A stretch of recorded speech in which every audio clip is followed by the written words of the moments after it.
Baik, selamat siang semuanya. Siap. Oke, yang hadir di sini kurang lebih ada 9 orang ya. Ya. Sudah tahu kenapa hadir lagi ke sini? Ikut bimbingan. Oke, bimbingan konseling kelompok ya.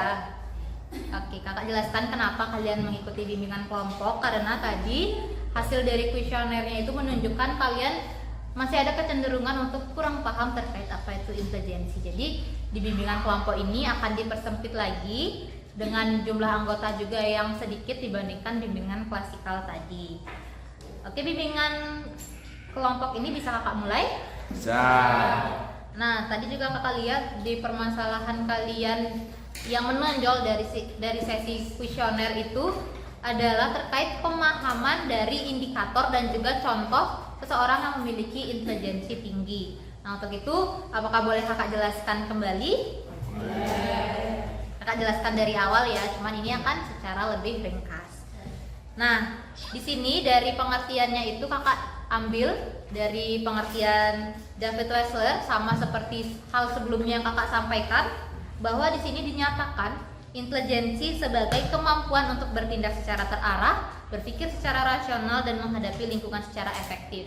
Nah, walaupun intelijensi ini juga disebutkan sebagai kecerdasan, berarti kecerdasan ini tidak hanya seseorang yang pintar dalam satu bidang, tapi dilihat juga dari indikatornya ini seseorang yang bisa bertindak secara terarah.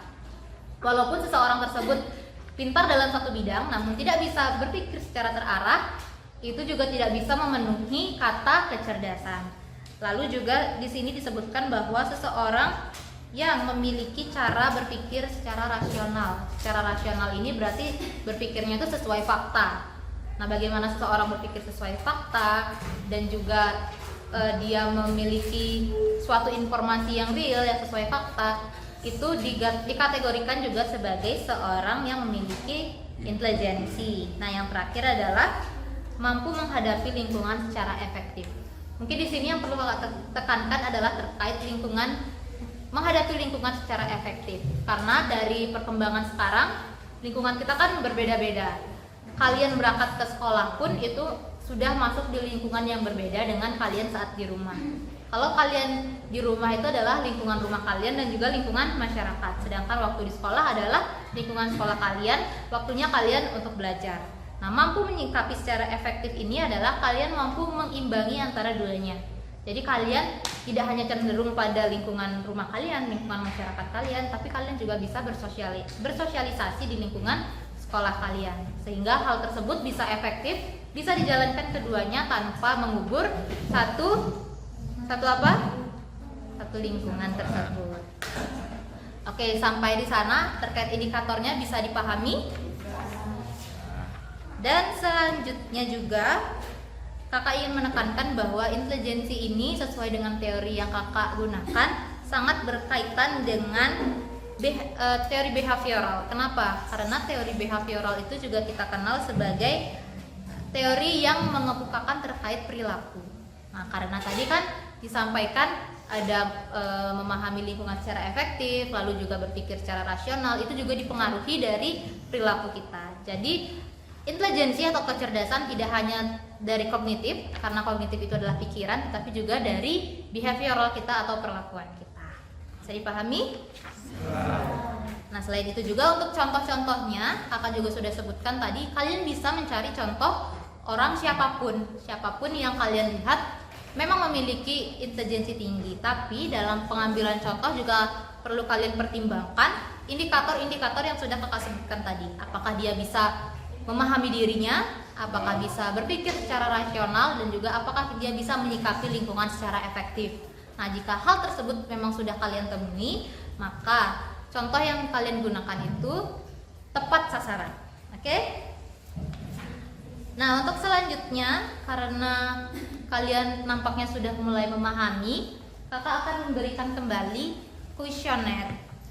Nah, kakak akan memberikan kembali kuesioner. Nanti kuesionernya bisa kalian kerjakan dan hasilnya juga akan kakak gunakan untuk sesi selanjutnya. Nah, sesi selanjutnya adalah sesi konseling, yang dimana dalam sesi konseling itu kita sudah akan menyelesaikan sebuah masalah. Jadi kakak harap kalian bisa mengerjakannya secara benar-benar dan juga bersungguh-sungguh. Untuk itu kuesionernya bisa kakak bagikan ya.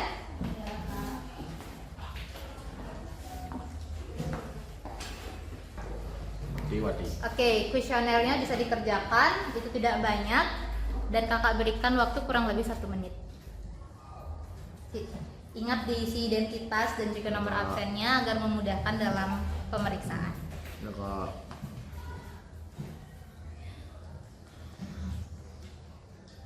Oke, sudah semua? Ya. Ya, bisa dikumpulkan. Oke, terima kasih kak. Nah, Baik, untuk sesi ini, untuk kuesioner ini akan kakak gunakan lagi untuk menganalisis kalian siapa saja yang akan tergabung ke dalam sesi konseling kelompok nanti.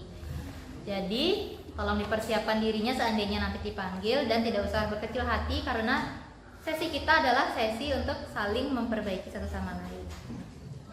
Untuk itu, apakah bisa dipahami? bisa. Baik, karena sesi bimbingan kelompok kita sudah berakhir, izinkan kakak untuk menutup langsung kegiatan ini dengan mengucapkan terima kasih. Terima kasih semuanya. Terima kasih kak.